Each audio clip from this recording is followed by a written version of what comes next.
पापा पापा मुझे 15,000 रुपये चाहिए। मुझे कॉलेज हॉस्टल की फीस भरनी है।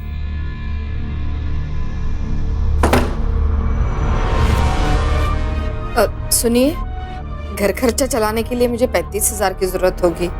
कल बैंक से लेकर आना। हाँ,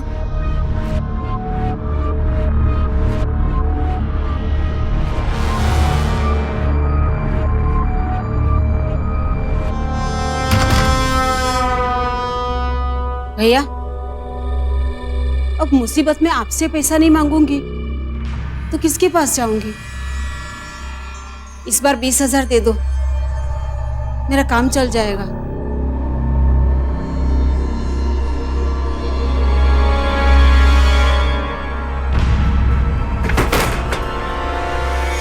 परिवार के भरण पोषण की जिम्मेदारी परिवार के मुखिया की होती है और इस जिम्मेदारी को निभाते निभाते ये मुखिया कब बूढ़ा हो जाता है उसे खुद ही पता नहीं चलता।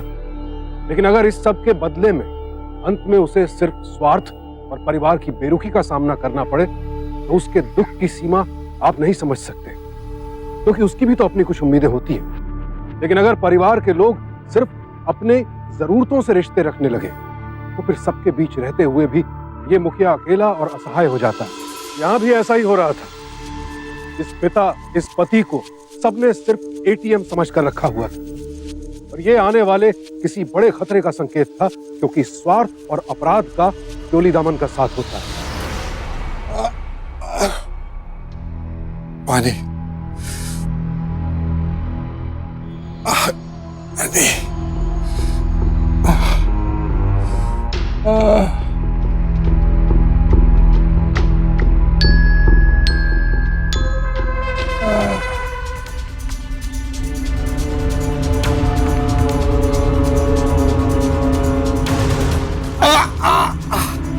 पानी। कौन है? कौन है? पानी। कौन है?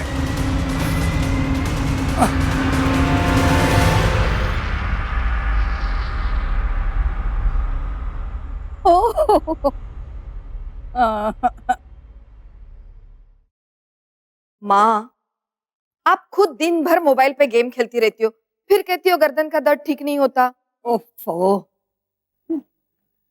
आप भी ना। मालकिन, आपका दलिया ठीक बनाया ना? जी मालकिन।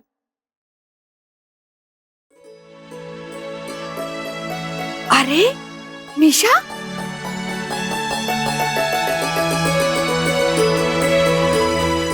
मीशा। माँ कैसी हो? मैं ठीक हूँ। लाई काका, चल, इतने दिन के बाद देख रही हूँ तुझे। मेरी तो आंखें तरस गई थी तुझे देखने के लिए। मेरी भी। पैर नानी जीती रहो। कैसी हो आप? दीदी, मैं ठीक हूँ। हाय दीदी। कैसे आप? बस बहुत अच्छी हूँ। तू कैसी है? बस जैसे लिए मेरे लिए चीजें लाई। हाँ लाई हूँ। मैं खुद देख लेती हूँ। वाह, थैंक यू दीदी। अरे कुछ पढ़ाई लिखाई की किताबें पढ़ो, कुछ ज्ञान की किताबें पढ़ो। ये क्या अनाप शनाप पढ़ती रहती? नानी, इन उपन्यासों में जो ज्ञान भरा है ना, वो आप नहीं समझेंगी। अच्छा, मैं पापा से मिल के आती हूँ। हाँ, वो सो रहे बेटा। सुनीता, साहब के लिए चाय लेकर जा और उन्हें जगा देना। मैं जगा के आती हूँ। नहीं दीदी, आप मेरे साथ चलिए प्लीज। आपसे बहुत सारी बातें। अच्छा, आराम से गिर जाऊंगी मैं। मैं ले लेती हूँ। अब मैं आती हूँ माता, मुझे बहुत जल्दी है ना। तू क्या खड़ी खड़ी देख रही है? जाना।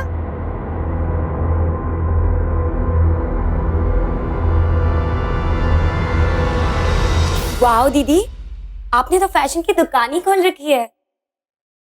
इतने फैशनेबल डिजाइन्स, वाओ। अरे पापा से हर महीने पैसे जो लेती हूँ, अब उसमें कम से कम 4 ड्रेसेस तो खरीद ही लेती हूँ। पर दीदी, आप तो कल शाम को आने वाली थी ना? हाँ, वो पता है ना, ट्रेन डिले हो गई।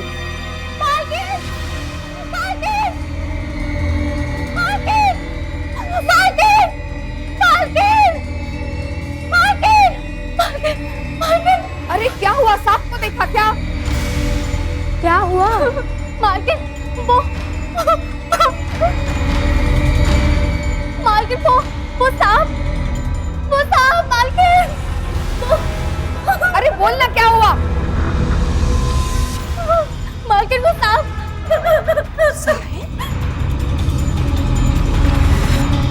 क्या हुआ सांप को? चलो देखते हैं।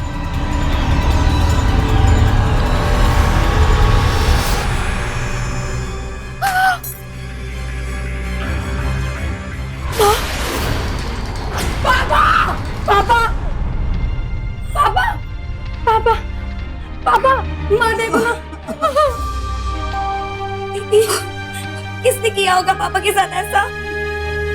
बोलो ना दीदी।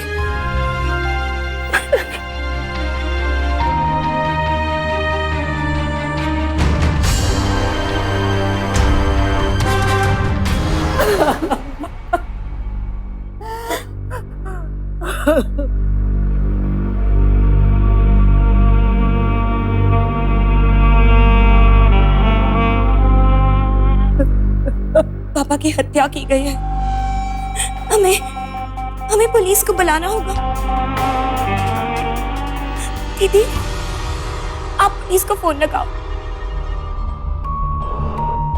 वही पता करेगी कि किसने मारा है पापा को। मैं अभी फोन करती हूँ।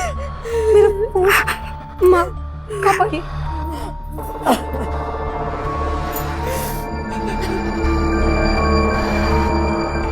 मैं फोन लेकर आती हूँ।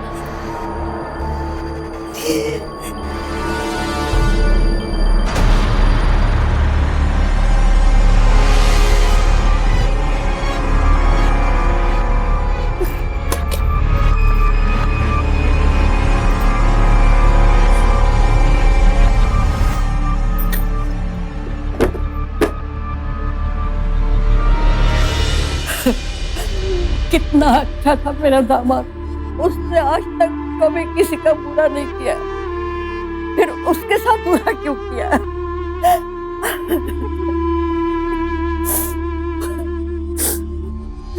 माँ माँ माँ अपना फोन देना। पता नहीं मैंने अपना फोन कहाँ रख दिया। अभी देती हूँ।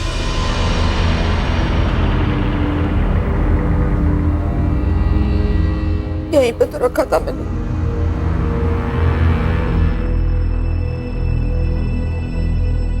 मेरा फोन ले ले।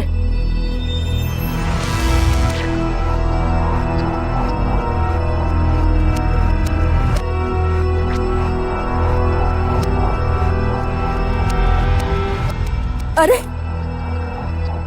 मेरा फोन भी नहीं मिल रहा। यही पर तो रखा था।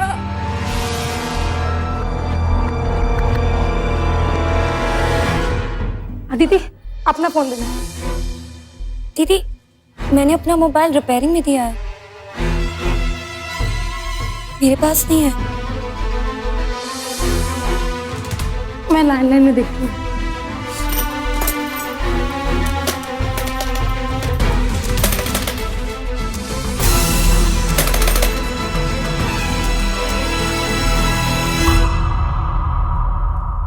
अरे इसकी तो वायर कटी हुई है। क्या? फोन डेड है। सारे फोन्स गायब।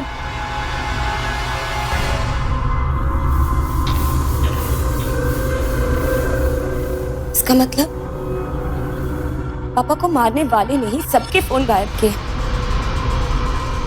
और लैंडलाइन डेड, ताकि कि पुलिस के पास ना जा सके। पर कौन हो सकता है वो? दीदी, वो जो भी है इसी घर में मौजूद है।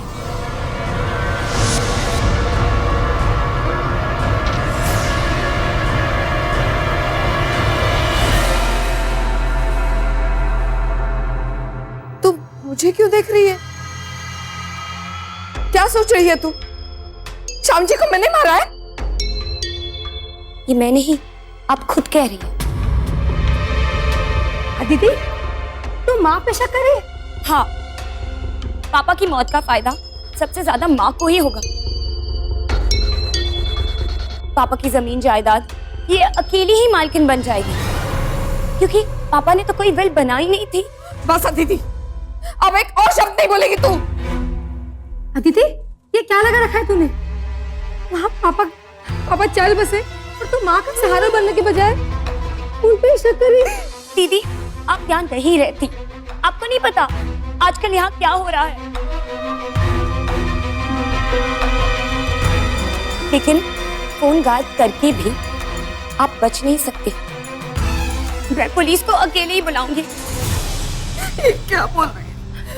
अदिति,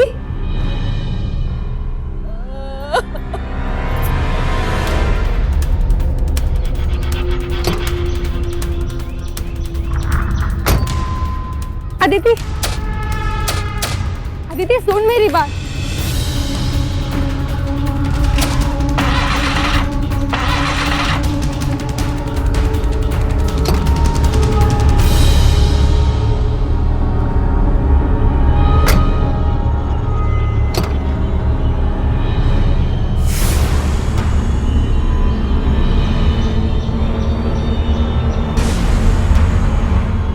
क्या हुआ? फोन के साथ साथ गाड़ी भी खराब कर दी, ताकि पुलिस को बुलाया ही ना जा सके। क्या हुआ बिटिया? काका, आप जल्दी से पुलिस स्टेशन जाइए और पुलिस को लेकर आइए। क्यों? किसी ने पापा का खून कर दिया है। खून?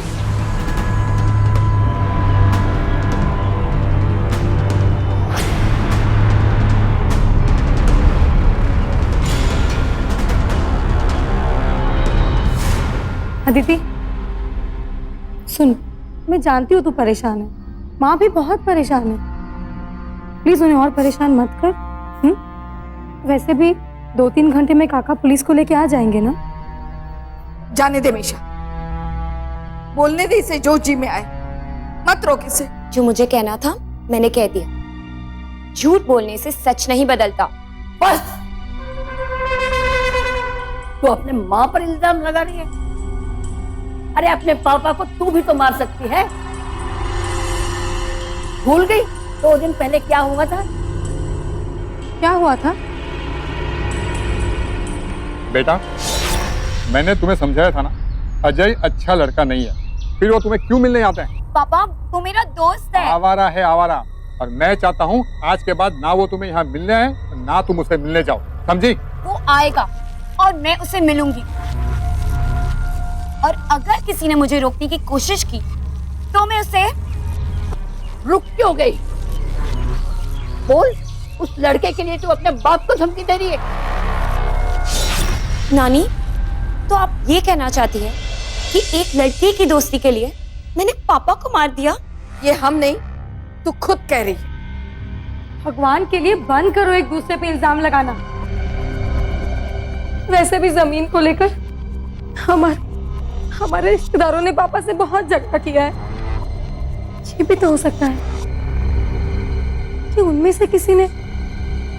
लेकिन दीदी, पापा का मर्डर इस घर में हुआ है। अगर यहाँ कोई आता तो हमें पता नहीं चलता।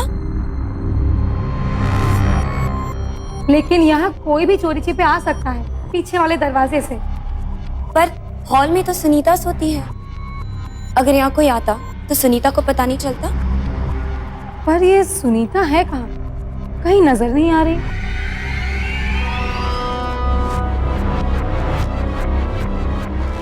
अरे मीशा, तुम यहाँ? हुआ आप यहाँ? वो भी ऐसे छिपके? अरे छिपके कहाँ आई हूँ, पीछे वाले रास्ते से शॉर्टकट लेके पैदल आई हूँ।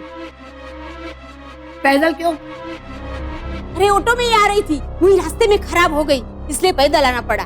भाभी, भैया कहाँ है? ऊपर होंगे ना, मैं मिलके आती हूँ जरा।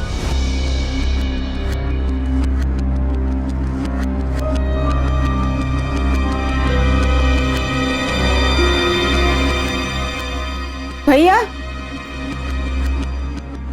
भैया,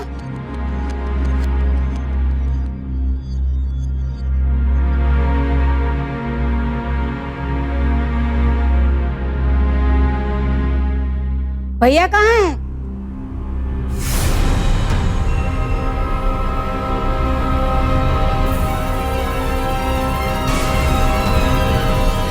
आप लोग मुझे ऐसे क्यों देख रहे हो? भैया नहीं है क्या घर पे?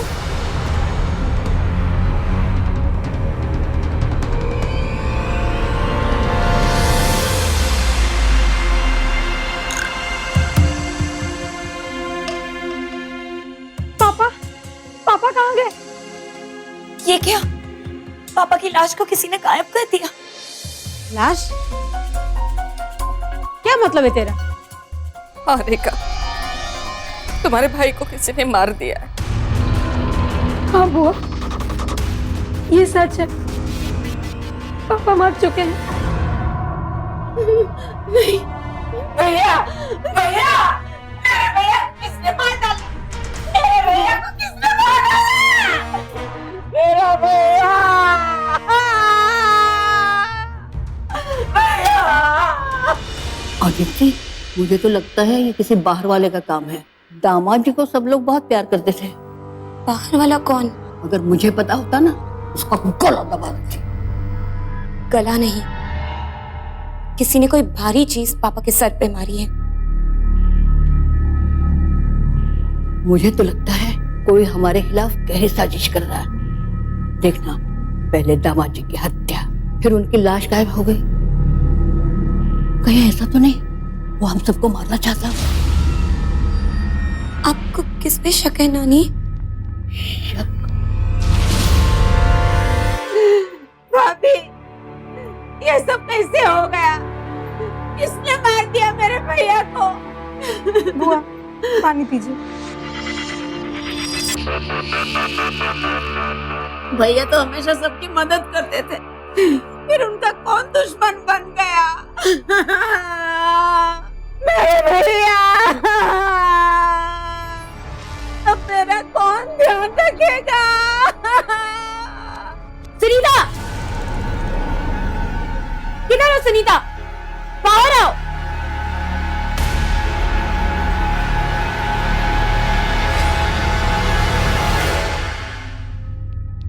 हाँ दीदी। सुनीता, जब हम सब अदिति के साथ घर के बाहर थे, तब तू घर के अंदर अकेली थी।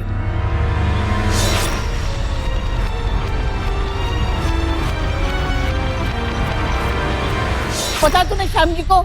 नानी माँ, तब तक तो मालिक मर भी चुके थे। लेकिन लाश तो थी ना वहाँ। हाँ, पता तूने दामाद जी की लाश को कहाँ छुपा कर रखा है? नानी माँ, मैंने कुछ नहीं किया। नानी माँ, मैं सच बोल रही हूँ, मैंने कुछ नहीं किया। हाँ, वो बेचारी अकेली इतनी भारी लाश कैसे गायब कर सकती है? हाँ, सुनीता ये काम अकेली नहीं कर सकती। इसका मतलब ये है कि कोई और भी इसके साथ साथ था, जिसे इसने इसी घर में छुपा के रखा है। नहीं दीदी, मैंने किसी को नहीं छुपाया। कल रात मैंने घर का दरवाजा खुलने की आवाज सुनी थी। बताओ कौन आया था कल रात, जिसके साथ मिलके तुमने पापा की हत्या कर दी? नहीं दीदी, मैंने कुछ नहीं किया। दीदी कुछ नहीं किया तो फिर सच क्यों नहीं बताती? बता, कल रात कौन आया था यहाँ? सुनीता, मैं कुछ पूछ रही हूँ, कौन आया था यहाँ?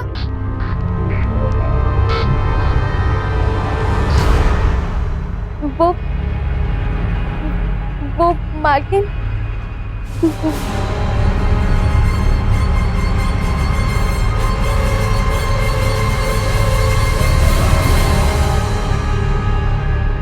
हाँ मालकिन, पहले भी रेखा वो यहाँ पे कई बार आ चुकी है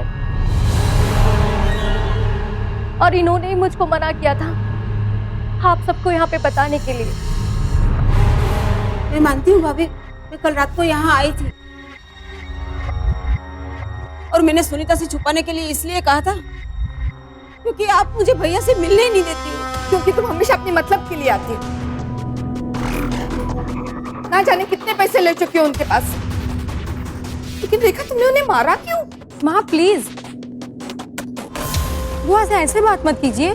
लेकिन ये कल रात यहाँ आई थी। नहीं भाभी, मैंने भैया को मारा नहीं, मैं भैया को मारने नहीं आई थी, मैं भैया से मदद मांगने आई थी। यकीन कीजिए मेरा।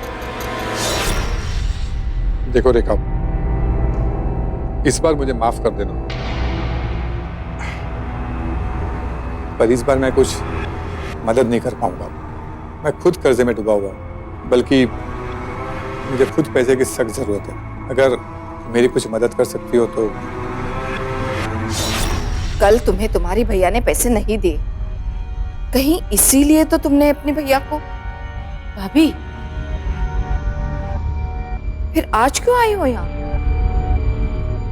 कहीं सुनीता के साथ मिलकर भैया की लाश गायब करने तो नहीं आई हो? ऐसा मत बोलो भाभी, मैं यहाँ भैया को मदद करने आई थी। आपको यकीन नहीं हो रहा है ना? तो देखिए देखिए, मैं ये पैसे लेके आई थी।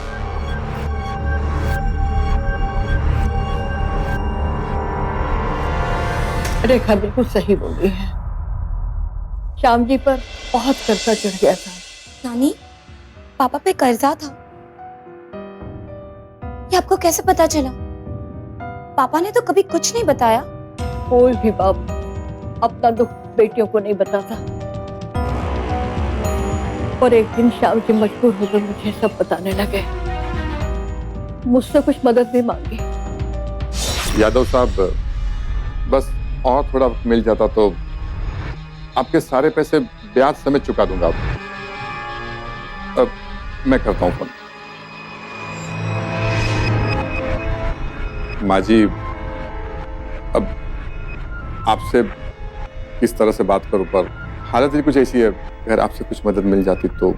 बेटा, शर्मिंदा मत करो। आज के जमाने में बच्चे अपने सगे माँ बाप को नहीं पूछते। आपने तो अपनी बीवी के माँ को अपने पास रखा है। आप चिंता मत करो बेटा, मेरे पास कुछ गहने रखे हैं। उन्हें बेचकर जितना पैसा मिलेगा ना, वो मैं आपको दे दूंगी।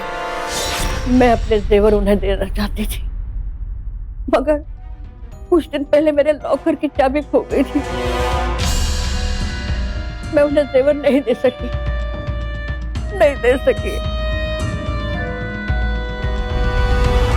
हनी, संभालो अपने आप को।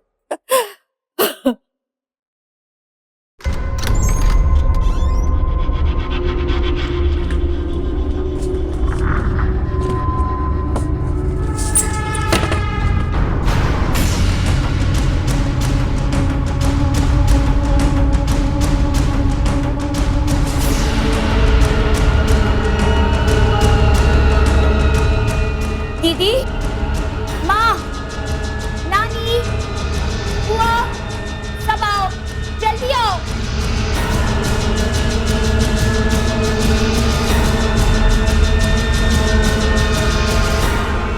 ये देखो दीदी, नानी के गहने घर में ही हैं। और अभी हमें क्या कह रही थी कि लॉकर की चाबी खो गई है।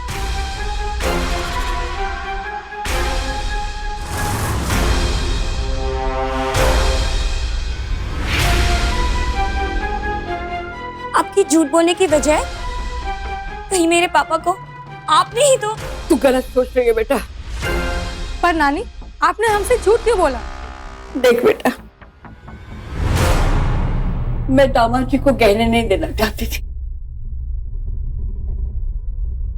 देखो ना बेटा, तुम लोग तो जवान हो, कुछ भी करके कमा लोगे, लेकिन इस बुढ़िया के मुश्किल वक्त में 2 वक्त की रोटी के लिए इन्हीं गहनों का सहारा है।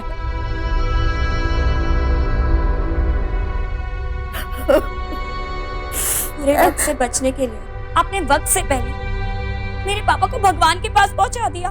बस दीदी, बस।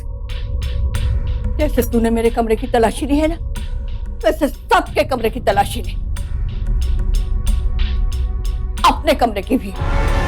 हो ना हो, दामाद जी की लाश इसी घर में है।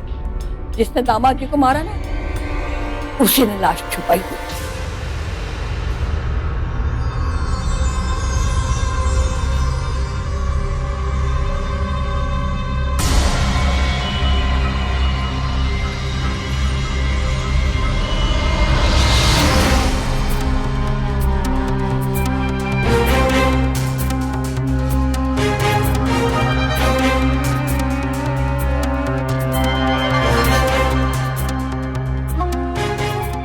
दीदी,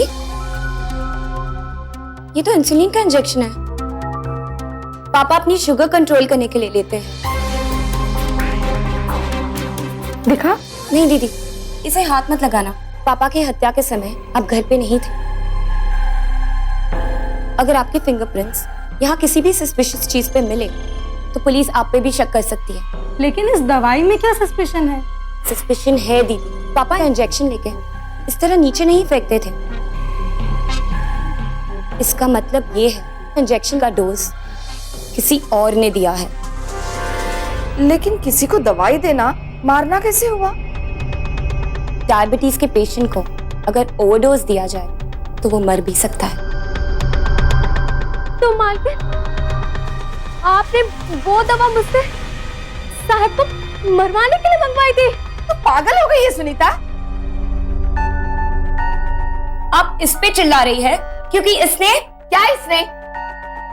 अब तूने ज्यादा फालतू बकवास की ना तो देखना आती थी।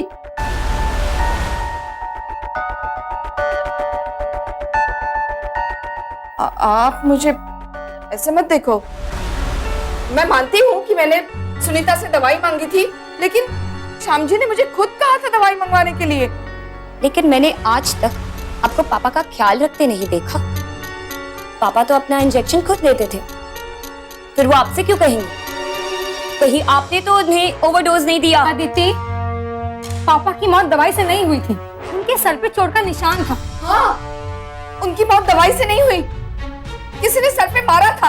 और दवाई मैंने अपनी मर्जी से नहीं दी थी, उन्होंने खुद कहा था मुझे दवाई देने के लिए।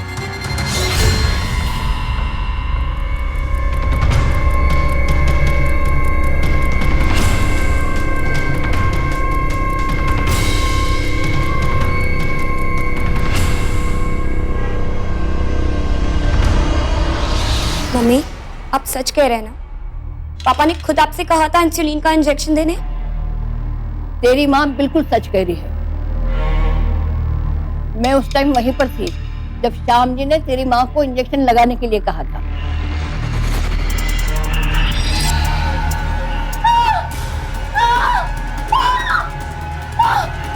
क्या हुआ? क्या हुआ? चुप हो जा।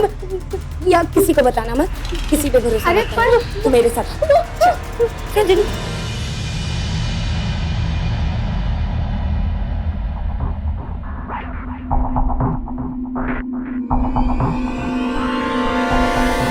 तुम समझ गए ना सुनीता? किसी को मत बताना। ये जो भी सुनीता,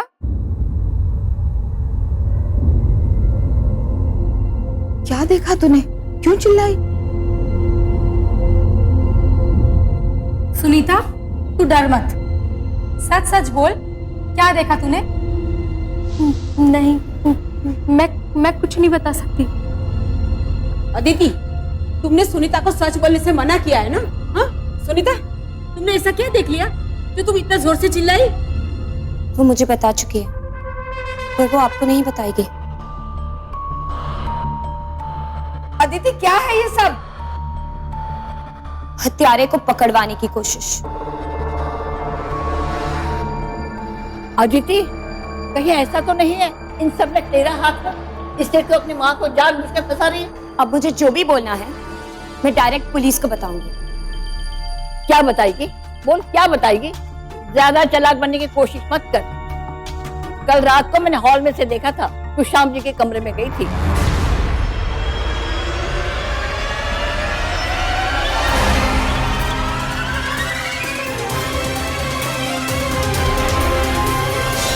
बोल, क्या किया था तूने अंदर जाके? किस चीज से उसके ऊपर वार किया जिससे वो मर गए?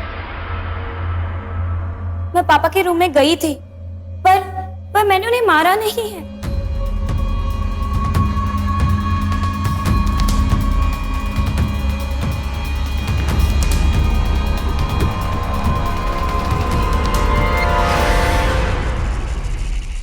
अदिति, क्या है ये सब? पापा का मोबाइल, मेरा मोबाइल, नानी का मोबाइल, सबके मोबाइल्स ऑफ और सबके मोबाइल्स तूने अपने बैग में छुपा के रखे थे। पर क्यों? मुझे नहीं पता ये सब मोबाइल्स मेरे बैग में कैसे आए।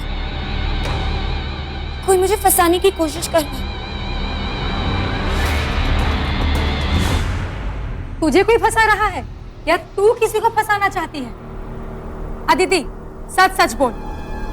सुनीता की चीख सुन के जब मैं मेरे कमरे से बाहर निकली तब मेरा फोन वहीं पर था।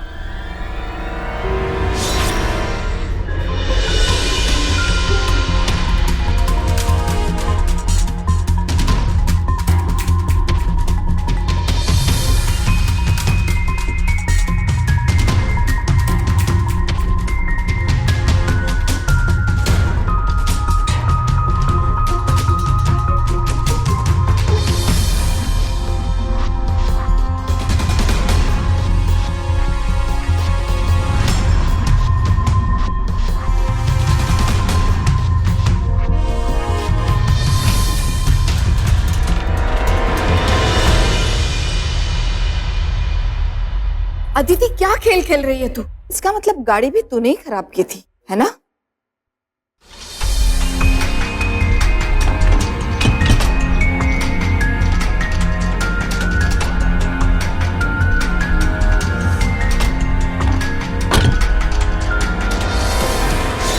क्यों मारा तुमने अपने पापा को? क्योंकि वो अजय से मिलने से मना कर रहे थे इसलिए? पापा को मैंने नहीं बल्कि आपने मारा है। इंसुलिन का ओवरडोज देके उन्हें मारने की कोशिश की गई थी। क्या मतलब एक कोशिश की गई थी? पापा जिंदा है।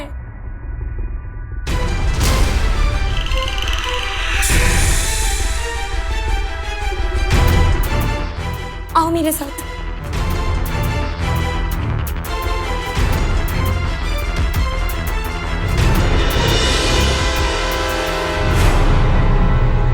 पापा, पापा, आप ठीक है ना?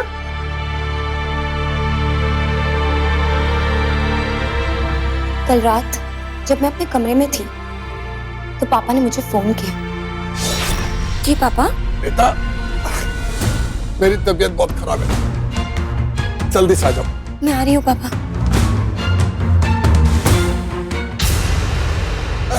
क्या हुआ पापा? आपकी तबीयत अचानक कैसे खराब हो गई? बेटा, ओवरडोज देके मुझे मारने की कोशिश की। मैंने तुरंत डॉक्टर को फोन किया। हाँ। Okay, okay, thank you doctor.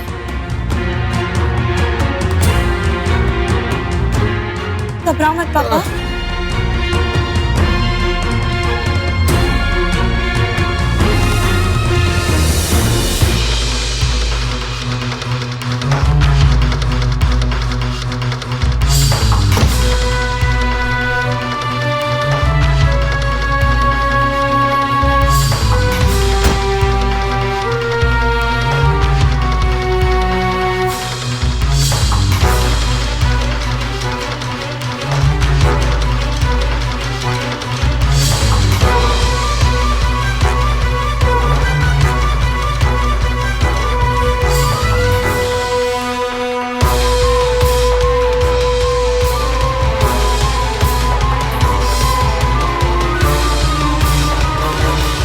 Please खा लीजिए पापा, आपका शुगर लेवल नॉर्मल हो जाएगा।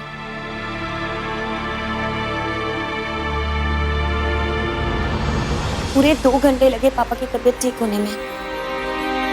और जब उनकी तबीयत ठीक हुई तो पापा ने मुझे बताया कि पता नहीं कौन था वो। मैंने किसी को इंजेक्शन लगाने को नहीं कहा था। किसी ने ओवरडोज देके मुझे मारने की कोशिश की। कौन था वो पापा? बेटा, नींद के नशे में और दवाई के असर में कुछ पता नहीं चला, पर जरूर कोई औरत थी। और फिर मैंने पापा को समझाया कि हमें पता लगाना ही होगा कि वो कौन था। पापा, हो ना हो इसी घर में से कोई है। पर बेटा, कैसे पता लगाएंगे आप? पापा, आप बस मेरा साथ दीजिए। बेटा, ये सब रहने दो। प्लीज मेरी बात मान लीजिए पापा। जिसने भी आपकी जान लेने की कोशिश की उसका पता लगाना बहुत जरूरी है, वरना वो फिर से आपको मारने की कोशिश करेगा।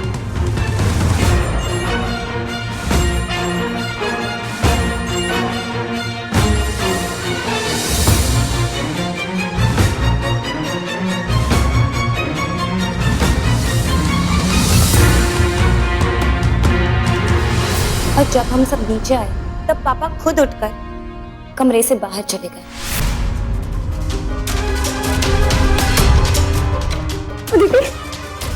अदिति,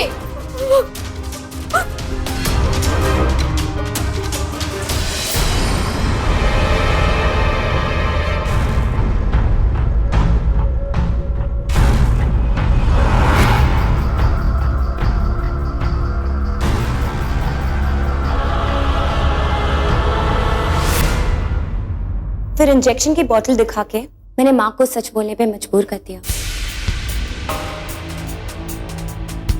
पर जब नानी ने कहा कि उनके सामने ही पापा ने माँ को इंजेक्शन लगाने को कहा था, तो मुझे नानी पे भी शक हुआ। नानी भी माँ के साथ मिली हुई थी।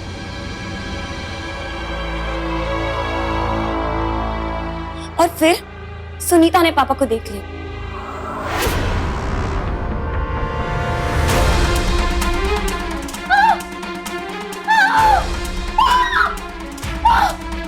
क्या हुआ? क्या हुआ? हो जा। ये आप किसी को बताना मत, किसी को भरोसा अरे मत करना। तू मेरे साथ चल जिन। और फिर मैंने सुनीता को चुप रहने के लिए कहा, ताकि आप दोनों की मिली भगत का खुलासा आप दोनों खुद कर सको।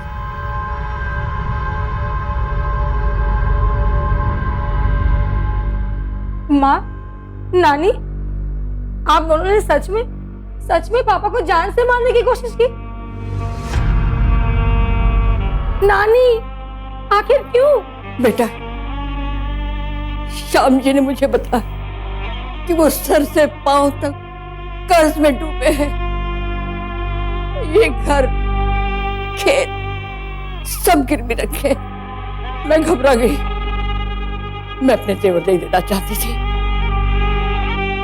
मेरे बुढ़ापे का सहारा है वो, इसलिए मैंने तुम्हारे मम्मी के मन में इतना डर भर दिया, इतना डर भर दिया, और उसे पूरा यकीन दिला दिया कि हम बहुत जल्दी बर्बाद होने वाले हैं। देख बेटा, मरा हुआ हाथी भी 1.25 लाख का होता है। दामाद जी के मरने के बाद इंश्योरेंस का सारा पैसा तुझे मिलेगा। अरे जब कर्ज लेने वाला बंदा ही नहीं रहेगा तो कर्जदार हमारा क्या बिगाड़ लेंगे? पर माँ, देख बेटा, दिल से नहीं दिमाग से सोच। अपनी बेटियों के भविष्य के बारे में सोच। अरे इस जिंदा लाश के साथ समय बर्बाद करने से हमें क्या फायदा? इसे सच में लाश बना दे। इसी में हम सबका भला है, समझी?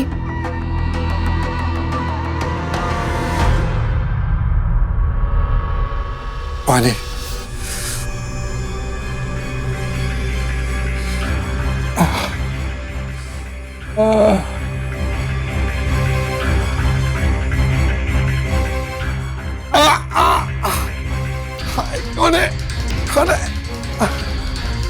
कौन है?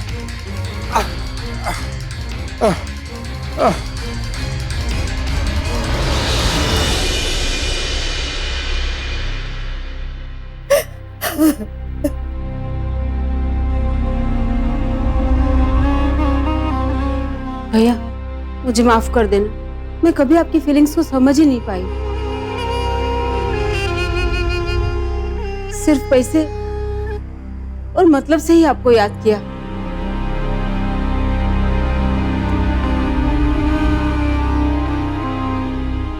चलिए मैडम, चलिए जल्दी।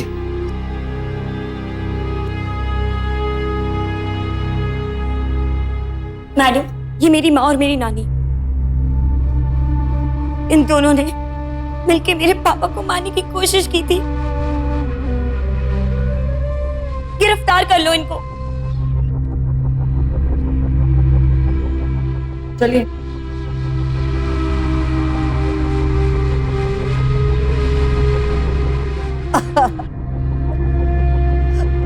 बेटा, माफ कर दो हमें, माफ कर दो। बेटा, रो मत, तुमने कुछ गलत नहीं किया।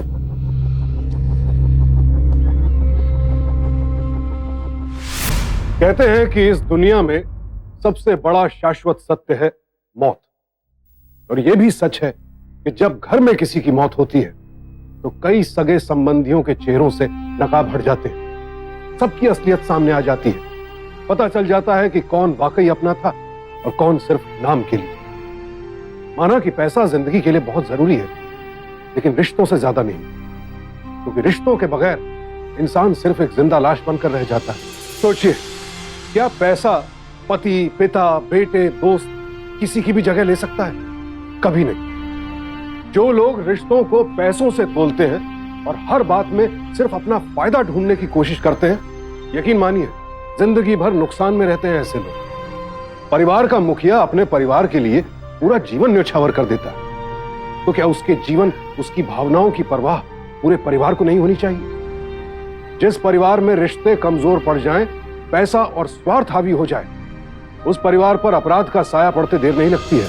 इसीलिए सतर्क रहें कि कभी भी आर्थिक नफा नुकसान रिश्तों पर हावी ना हो जाए, और अपने आसपास छिपे लालची और स्वार्थी लोगों से रहें सावधान, क्योंकि सावधानी आपकी, सुरक्षा अपनों की। सावधानी। तो सावधान।